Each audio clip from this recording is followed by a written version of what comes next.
दिनै जोङो दुमब्रुगुरि VCDCनि सिङाव थानाय सानजा बावथि गामियाव जोंनि भारतीय जनता पार्टीनिफ्राय जयनिं लानो फैदों।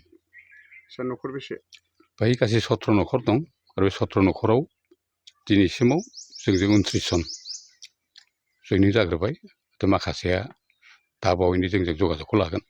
हाबाफारिजों लोब्बा लाखिनानै रायजो राजाफोरनो मा मेसेज हरगोन? रायजो राजाफोरनो आं बेखौनो बुंगोन जे जोंनि भारतीय जनता पार्टीया गासैखौबो रावखौबो नासया।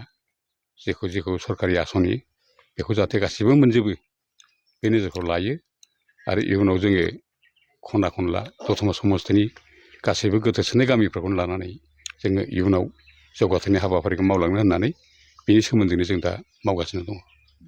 थाखो 5 आरो मेट्रिक आनजाद उथ्रिसार जागोन फरायसाफोरनि थाखाय गोजोनथाव रादाब। गोनांथि आरो मोजां खाबुफोरखौ लानानै गुन गोनां सोलोंथाइ होनो नोंथांमोनखौ नेनानै दङ बड'लेण्ड स्टार एकाडेमि क'क्राझारआ। 2024 इं मायथाइयाव क'क्राझार थिथागुरि समबाय मावख'नि साखाथियाव गोदानै गायसनजानाय बड'लेण्ड स्टार एकाडेमि क'क्राझाराव 2025-2026 सोलोंथाइ बोसोरनि गोदानै मुं थिसननाया सोलिगासिनो दङ।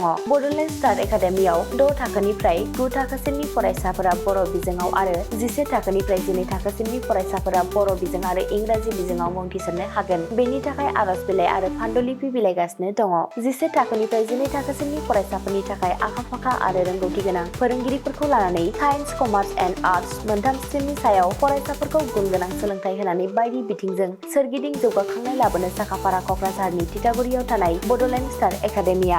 बड'लेण्ड स्टार एकाडेमियाव मुं थिसननोब्ला बाङाय बेसेनाव मुं थिसननायनि गेजेरजोंनो फरायसाफोरा गाहायाव होनाय माखासे खाबुफोरखौ मोननो हागोन। इंराजि सोलोंनायनि खाबु, साखोन-सिखोन थाखो खथा, बिजाब बाख्रि, BPL थाखोनि फरायसा फरायसुलिफोरनि मुं थिसननायाव 20% मासुल रेहाय होनाय। बेजों लोगोसेनो नोंथांमोनहा JEE नीट आनजादनि थाखाय बेसेन नाङै फोरोंथाय, मान्थलि मक टेस्ट, जिउ राहा दानाय बायदि गियानलु आयदाफोरनि उफ्रा सोलोंफारिफोरनि खाबुफोरखौ मोननो हागोन। हौवासा आरो हिन्जावसाफोरनि थाखाय मुलाम्फा गोनां मोजां जामुं आरो मोजां थाग्रा खथानि खाबु गोनां हस्टेलनि खाबुफोरखौबो मोननो हागोन। बिदिब्ला गोबाव खालामाजासे नोंथाङाबो बड'लेण्ड स्टार एकाडेमियाव थाबैनो मुं थिसननायनि थाखाय सुलाद लादो।